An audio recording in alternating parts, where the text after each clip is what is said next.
সুস্থ সুন্দর একটা বাংলাদেশ। আর আমরা এই দলবদ্ধতার মধ্যে থাকতে চাই না। আজকে আমাদের বাংলাদেশ কংগ্রেস আমরা যখনই কোনো দুর্যোগ বা কোনোই দুর্যোগ অথবা কোনো ইয়ে কী বলে অসহযোগ বা অসহযোগিতা করে দেখি, তখনই আমরা আপনাদের জন্য প্রতিবাদ করতে দাঁড়াই। আমরা দেশ ও মানুষের জন্য রাজনীতি করি। আমরা চাই যে এদেশের মানুষ বাংলাদেশ কংগ্রেসের মতো প্রত্যেকটা মানুষ প্রত্যেকটা জায়গা থেকে তারা যেন সবাই শুদ্ধ হয়ে যায়।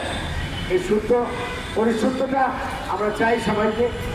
এবং আমাদের বাংলাদেশ কংগ্রেস আজকে প্রতিবাদ সভায় সভাপতি মন্ডলী, আজকে অন্যান্য আমাদের সভাপতি বাংলাদেশ কংগ্রেসের এবং মহাসচিব সাহেবরা বক্তব্য দিবেন।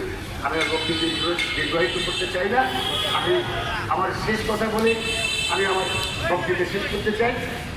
আমি চাই একটা সুন্দর ড্রেনের ব্যবস্থা সারা বাংলাদেশে, যেন আমরা স্বাচ্ছন্দ্যে এই বৃষ্টির মধ্যেও আমরা চলাফেরা করতে পারি। এই বলে আমি আমার বক্তব্য শেষ করলাম। বাংলাদেশ কংগ্রেসের মূল নীতি সুস্থ ধারা রাজনীতি।